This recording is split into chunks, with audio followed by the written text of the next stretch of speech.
Hello everyone, welcome to Royal Educare, where you can prepare for your CSI Life Science exam with us.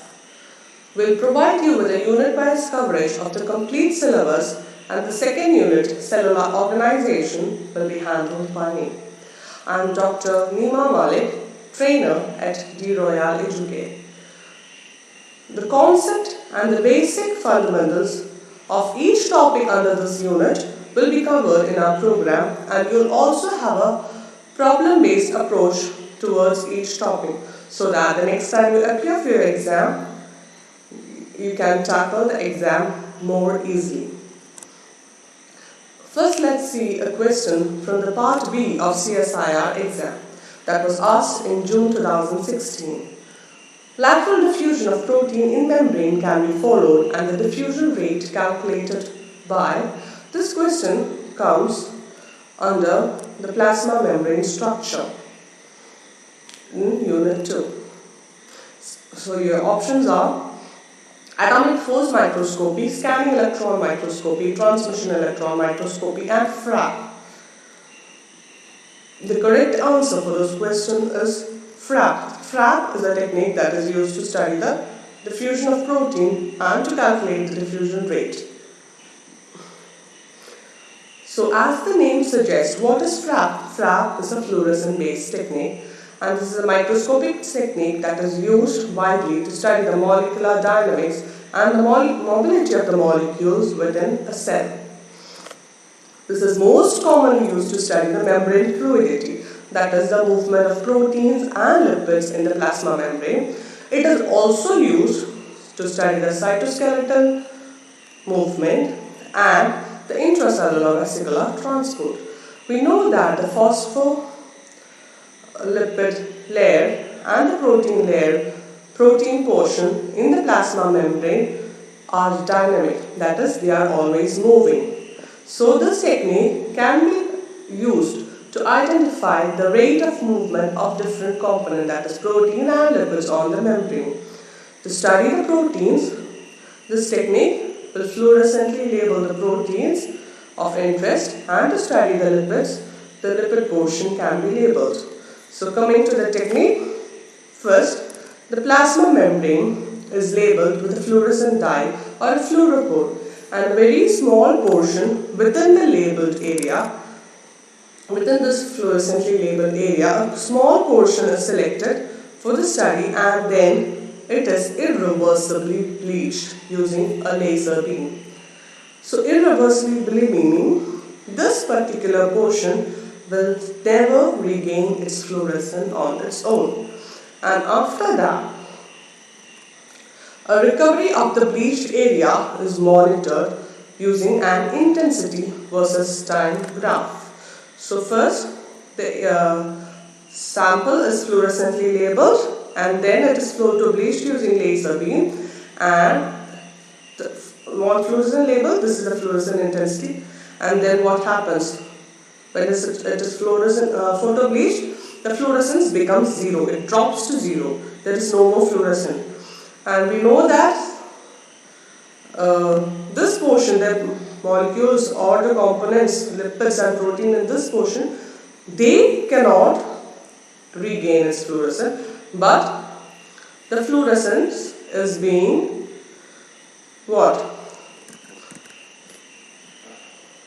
regained slowly. So what is happening?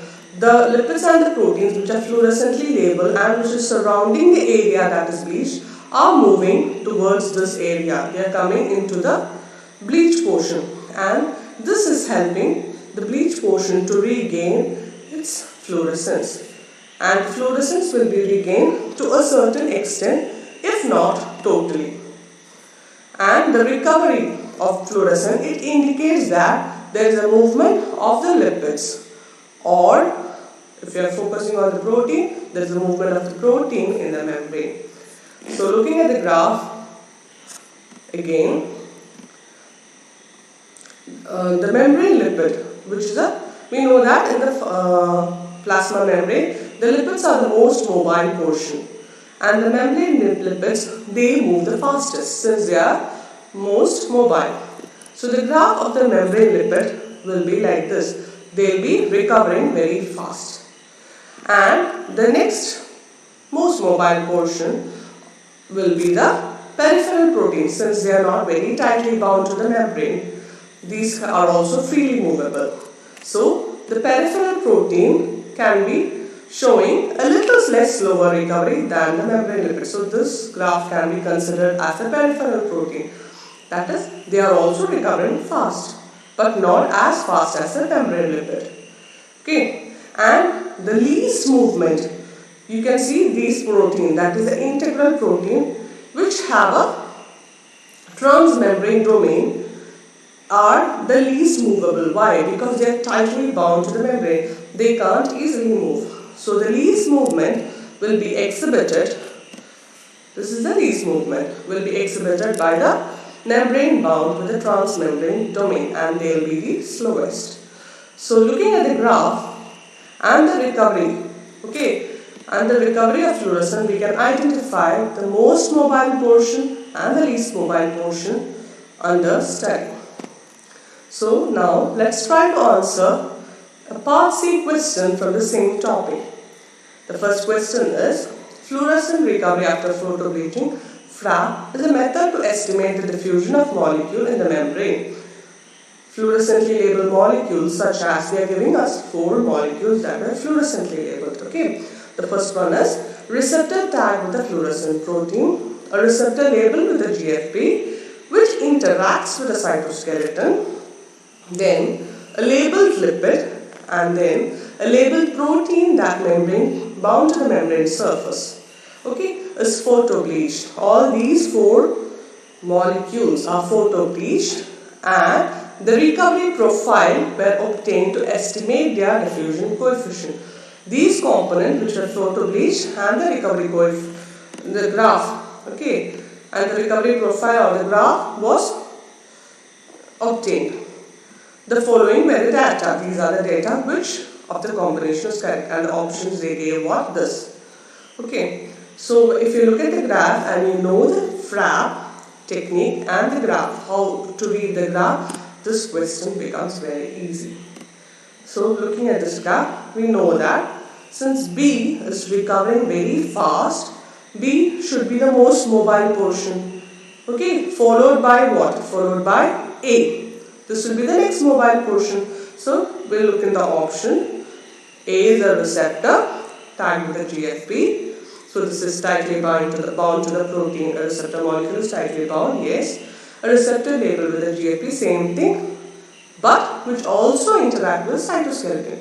So it is also interacting with the cytoskeleton, means the second one is more tightly bound than the first one. Okay.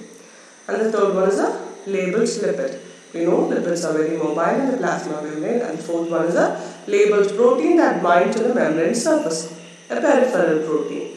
Peripheral protein are also mobile. They are more mobile than the receptor. Okay. So when we look at the graph, we know that the most mobile part, that is B, will be what? B is the most recovery profile of the most mobile part. So it will be lipid. B will be 3.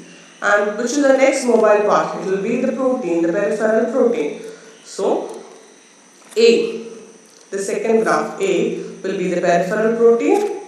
And looking at this, C is recovering the least. See, it cannot recover completely. So that will be the receptor, which is also bound to the cytoskeleton. Okay, C will be 2 and D will be the receptor not bound to the cytoskeleton, 1. So we know what B, A, C and D is. Now looking at the option, yes, you know the correct answer is answer B, that is B3 and A4. Now we'll see another question from the same topic. Using FRAP, diffusion coefficient of 3 integral membrane protein M1, M2 and M3 in a kidney cell is calculated as 1 micrometer per second, 0.05 micrometer per second and 0.005 micrometer per second respectively.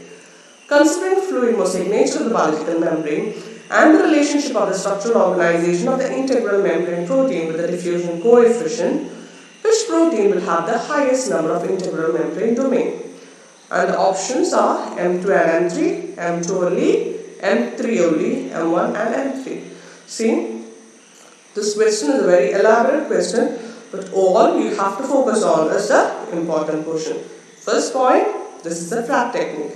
Second one, they are labeling 3 proteins and 3 of them are integral protein.